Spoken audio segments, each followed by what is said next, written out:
Very good evening. You're watching Free Press Journal live on YouTube. I'm Afrida Rahman Ali.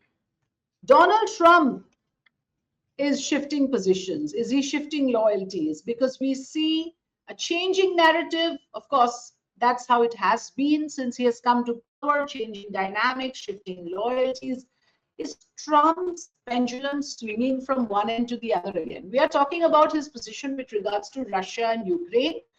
Remember, a couple of days ago, Donald Trump, US President, said, Putin's gone crazy. This he said in reference to the new spate of strikes reported by Volodymyr Zelensky on Ukraine. And after that Putin's gone crazy remark, Russia has now also retorted to it, saying this is an emotional overload. I want to talk our viewers through all of this. With me is Srinath Sridharan, Dr. Srinath Sridharan. Very good evening. Thank you for joining us. And Srinath is a well-known author, columnist, who's also a policy researcher, somebody who studies leadership, so to speak. So I think he would be the right person to decode for us what Donald Trump is up to. First, the statement, Srinath, good evening. Thanks for joining us. Good evening. Thank you, Afrida. The statement coming from Trump about Putin, that he's gone crazy. Now, you know, before this, he berated Zelensky in the White House, and now it's Putin's turn. What do you make of this? Are the loyalties shifting? Is Trump actually undecided whether he fully backs Putin or not in the Russia-Ukraine conflict? See, I think Trump has used what we call as transactional politics, but he's also doing transactional emotions. He tries various tactics to figure out where do people stand. If you remember, his very first term as US president was kind of marred by allegations that Russia helped with fake votes and digital advertising and so on and so forth for the social media fake narrative to help Trump win. So what did the kind of one of the theories, conspiracy theories in the Western world was Trump was actually helped by Russia to become the president of the United States. And we heard him berate Ukraine president. We heard from then on so far, we've also seen him accept a $400 million plane gift, which has kind of thrown the US domestic politics into a tizzy. Then we also saw the South African president very cheekily say, "I don't have a plane to give you." Yeah. So what does it mean? I think the conventional world of diplomacy, which was seen as prim and proper, is literally broad street talk to the conversation. He's attempting the bullying tactics. He's attempting saying, "Hey." So I think the so-called Trump and Putin bromance probably for now is on hold. It's run into rough weather. Run into rough weather because if you heard him actually speak about Putin saying that he's got a great plan and we're going to solve this war quickly and so on and so forth just 2 weeks ago. You know, he said a lot, Srinath. Let me just put it out on our screen. What exactly has Donald Trump said? And this CNN has put out as well. I'm not happy with what Putin's doing. He's killing a lot of people. I don't know what the hell happened to Putin. Then he says we are in the middle of talking and he's shooting rockets into Kyiv and other cities. I don't like it at all. I'm very surprised. So this is Trump's post on Truth Social, where he says Putin has absolutely gone crazy. He's needlessly killing a lot of people. And I am not just talking about soldiers. He also says, I have always said that he wants all of Ukraine, not just a piece of it. And maybe that's proving to be right. But if he does, it will lead to the downfall of Russia. And in fact, there's a reference to President Zelensky as well, where he says, likewise, President Zelensky is doing his country no favors by talking the way he does. Everything out of his mouth causes problems. I don't like it. And it better stop. So in a way, he is playing both sides. But now he seems to be particularly miffed with, with Putin, as if he's not followed Trump's brief. Yeah, I mean, after that, on the screen, if you actually replace, let's say, the words President Zelensky with President Trump and read the statement. So it will say, likewise, President Trump is doing his country no favors by talking the way he does. Everything out of his mouth causes problems. I don't like applies to Trump more. It would be a statement from any other head of state globally, right? So that's a narrative. 2 weeks ago, he spoke about that Putin is ready to stop the war and Zelensky should give up and he should not fight for Crimea. And those were the conventional terms that they were talking about. And also that let's not forget that this is the same country which also uh, kind of displaced a head of state in our neighboring country because he was Yeah. opposed to the same war. So you can't have things have your own way all the time. And this is, I think, Putin You're is also. talking about Bangladesh. Let's make it clear I'm because talking about Pakistan. I mean, Imran Khan okay, lost his okay, seat when the US okay, kind of, all right. and that was one of the IMF bailouts that they got for And actually I getting thought out. you were also referring to Hasina, Sheikh Hasina's I mean, move that's from another the one. So the fact US is, deep state and stuff like that. Anyway, yeah. carry on. Yeah. So the point is that US has been getting funding Pakistan to provide ammunition to Ukraine to fight Russia, and then talking about Russia not supporting them. So I think he's now gone in too deep, and I think what he's looking for is a face saver. Zelensky, being a small country, probably will not get a face saver, and which is what we saw head of state being berated the way he was, sadly. Um, but I think Trump was looking for a face saver, and I don't think Putin is the guy to ever give anybody a face saver. I mean, we've been writing off Putin for the last 10 years, saying it's all over, and Russia, deep dog state, all of that. It's not over. What probably now I would expect the US to do, and probably which is also an economic pushback that Putin is doing, if US and China get along with the trade and Yeah. tariff that they have now signed up in Geneva, and by the way, it's not a permanent deal, it's only an agreement to kind of cease and get back to the table. You've seen him push Apple for saying that, hey, push production back to the US, not even in India. Now you're seeing him pushing this to Putin. Probably it's also if he tries to get too close to China, it must be Putin who will get up and say, you know what, okay, here is probably a missile or here is something, a conversation that we're going to have. So I think it is that are we saying it's a Cold War too? I think it's not even Cold War. It's probably in war for supremacy. US and even China in the race. I'm actually putting three of them there, out there, the US, Russia, and China, saying that we are now a global superpower. End of the day, Russia had the last laugh with EU sanctioning Russia. Who gave them all the oil and energy supplies? Germany would have frozen to whatever kingdom till come home, if not for India actually kind of refining the Russian crude and supplying it to Germany. So I think bottom of the story, Trump is looking for a face saver, and I don't think Putin is going to give one. But talking about the actual conflict, this is now US's official position because Trump's special envoy for Ukraine and Russia, Keith Kellogg, and again I'm putting that on screen, says that the indiscriminate killing of women and children at night in their homes is a clear violation of Geneva peace protocols. So it is not as if this has not been taken note of, and there has been a series of killings in Ukraine. So do you have an understanding on what has prompted this fresh round of hostility? So I think it is clear display of weaponry power, saying that I would not hesitate to use more. It's a signal of intent. It's a signal of pushing back. It's not probably full frontal war, but the fact is that saying that I will not hesitate to use more. And with the US citing various rules and especially the multilateral rules, I've kind of shirked back for the simple fact that US uses it when it is convenient to its narrative. I mean, for all you know, we know how WTO has been treated by the US.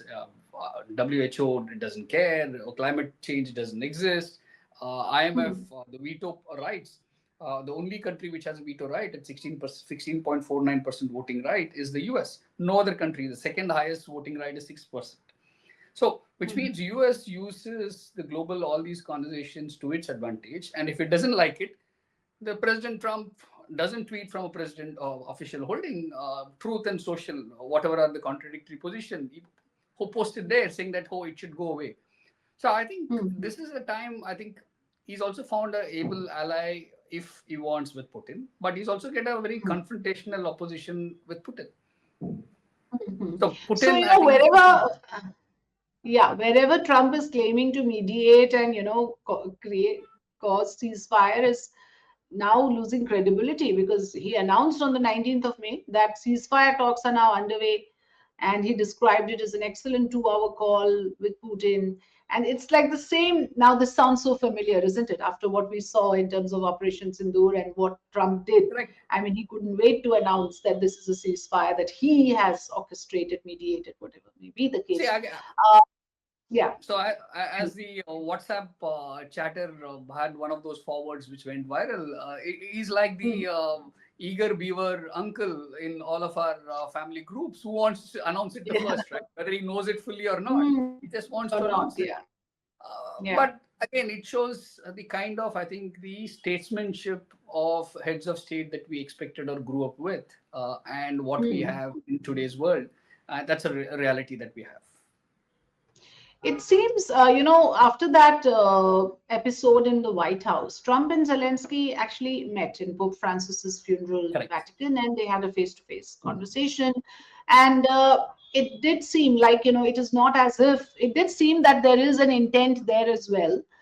Seeing that the entire Western world, by the way, Srinath, you see, when it comes to UK or France or Germany for that matter, their positions are very, very clear in support of Zelensky. So now with Putin also, with Trump also gravitating away from Putin, do we see a changing dynamics there? See, I think very important to note here, Afrida. I mean, what has been attempted against Russia has been the economic sanctions, and it's been 2 years since it happened. It has not crumpled; it is going strong. So the reality is the Western narrative of, hey, we will fight wars not just through ammunition but also through economic sovereignty being cut off, has not worked with Russia.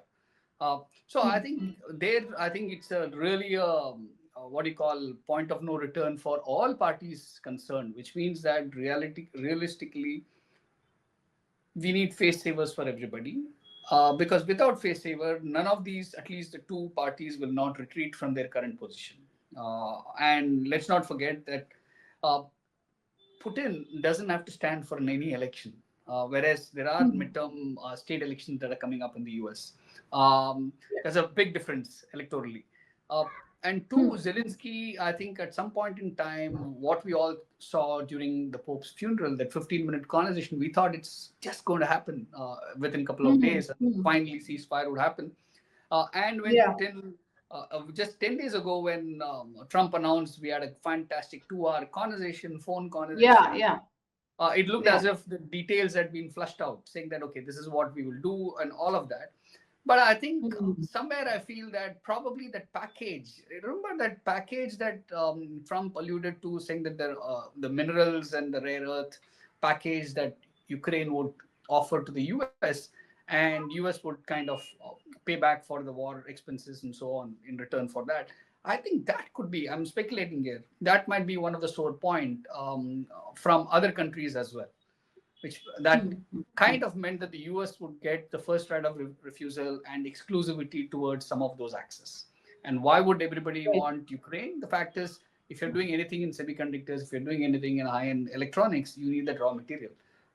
And US being hungry for AI and quantum computing needs access to that. So there is a very big factor with regards to trade dynamics here, which cannot be ignored. And I think you explained it very well. Before I conclude this conversation, I want a quick word from you on India's situation as well with regards to US mediation. Again, there has been a lot of back and forth. And of course, we have the External Affairs Minister summarily, squarely denying that there has been no US mediated ceasefire. It was a decision taken bilaterally. It, of course, doesn't suit India to have to internationalize this issue. But in terms of what Trump tried to do or managed to do, there's a very large, number of people here in India as well who believe that there was nothing. This had to happen. I spoke to so many experts, and they said, no, somebody as a third party had to come in. And if Trump or US did that, and if there was indeed an overnight call with JD Vance with the two DGMOs, that's totally believable, and that's not even something that doesn't happen in normal course or typically doesn't happen. So where do you stand on this, and how Trump wanted to come into the conflict between India and Pakistan? So I think I would go with the other conspiracy theory from arms market perspective, right? That's been floating around, saying that with India's defense capability, which kind of disarmed Pakistani air bases and radars and so many other equipments. Let's remember that Pakistan used ammunition provided by China and a lot of technology provided by the US. So if India had gone further on and kind of destabilized all their defense forces, the Pakistani defense bases, US would have found itself extremely embarrassed to sell its technology to any other country. So it was probably a buyer's market that would have shut for it, which prompted it to say, hey, let's close shop here. It was not as if it was Okay. remorse or it Interesting was perspective. peace at all. It was absolutely saying, I need to sell this to 50 other countries where I can finance it and sell it to them, rather than actually be exposed saying that my old generation technology doesn't work, and India kind of finished it. And let's remember, India, some of the technology we used were Russian technology. And I think that is also the narrative where the so-called bromance could have fallen off, saying that I really now seem silly because my defense weapons did not work and you kind of exposed me, A which certain means that supremacy there. yeah, and there's a defense lobby. Let's face it. I mean, the US has always had very strong Hmm. defense lobby. The pharma lobby and the tobacco lobby has been very, very strong. So that could have. I mean, that's a conspiracy theory that I think is more practical, because US, if you look at the narrative, it's not just about politics. It's also about a lot of economic theory. They always kind of embedded with it. So I think that is why they're pushing for all of this, saying that continuity of war between India and Pakistan, their defense systems would have been exposed, which would have killed the golden goose for future sales for their products. Yeah. Since we are talking about changing dynamics and evolving dynamics and shifting loyalties, what do you make of the outreach by Bangladesh to China? Because now what is happening is in our immediate neighborhood, we see some sort of a ganging up, with China already backing Pakistan, and if you have Bangladesh warming up to China as well. And then there is this other sort of bonhomie, or whatever you might like to call it, between Iran and China. So, in all of this, do you see India in any way losing ground in international diplomacy, or you see that all of these things are just nature of the game? So it's nature of the game, really. I mean, it is not new, right? For the last about 40 odd years, Indian across our boundaries, we have had plethora of refugees streaming in. We have had very volatile neighborhood all across. And we have had mixed bag, for example, Nepal, we have had very mixed bag of relationship with varying governments, Indian government and Nepalese government. So the reality is in geopolitics and unconventional warfare, enemy is also a friend. So if you look at Iran, looking at it, Iran needs other friends as well. And let's not forget, Iran and India also share a fairly decent relationship. So today, if US were to push Iran and enemy is China, so suddenly, okay, let me cozy up to China. And China has used debt diplomacy phenomenally well over the last 20 years. It has invested across debt. We saw how it happened in Sri Lanka, Africa. And I'm not talking about the morality of it, but very strategically, they've covered their bases. Because let's not forget, Afrida, the largest population base, the demographic dividend that India celebrates today, in 25 years, the demographic dividend is going to be Africa. So whoever has invested in Africa, whichever country has invested in Africa, is going to control the strategic narrative and the minerals and the commodity, and who knows, probably even the consumption market. So I think China has very quietly done that over a point in time. So enemy is enemy, and I think this is why we must kind of look at the difference between India. India, I don't think we are very clear whether we want to be a superpower or not. We speak different narrative when it comes to domestic politics, and we are nice about it, and we are good, let's say, country to collaborate or ally with. But China is very clear that I want to be a very dominant superpower, and I want to be respected for it. And I will get there even if I have to bully my way or pay my way through it. So there's clear intent there. They're very, very clear intent, and they work on 100, 200-year plan. And if you look at it right from 1983, when they kind of liberalized, India started it in 91, 92. They have been very clear, saying that I also not only need to develop my domestic capabilities, but I need to plant my flag all across. So I think 21st century, the new colonial master, if you look at Africa, is probably China. So they have been doing diplomacy and moving all across. And if you look at the history of China, the history of the Chinese Navy, right from the 15th, 16th century, they've been actually visiting Africa. So it is very clear that China wants to be a superpower in 21st century, and US is not going to like its supremacy to be challenged. It fought many decades with Russia to hold on to its power, so to speak. Russia, but when they thought that USSR, even getting after fragmented, will kind of disappear, Russia has not. At least under Putin, it has not ceded space at all. And suddenly they also have to contend with China. And that's going to be the largest narrative, because let's face it, today, while the President Trump might want the US to become great again and manufacturing to come back, the unit economics doesn't allow it. And without China, and China always think of it as the world's factory. And without that, you might fight them, but you still need them. Most of your equipments that you use, consumption that you use in household to factories, all come from China. So it is going to be a very interesting, volatile relationship, saying how are you going to fight? So will it become what I call as collaborative competition? You compete with each other. Yeah, you've brought in a very interesting perspective, because, many of us sort of gloss over it, the fact that there are these trade dynamics involved, and serious ones in that, and that often prompts diplomatic decisions, often defines relationships, allies, and enemies, if you may, in terms of how things are moving economically for a country. So, and US, as you rightly pointed out, takes a lot of their decisions based on those concerns. Thank you so much, Srinath Sridharan, for joining us, for your views. And thanks for your time. Thank you very much. Thank you so much. So I'm going to play out a report that we have created on this entire issue of what Trump had to say about Russian president and how now Russia has responded to it.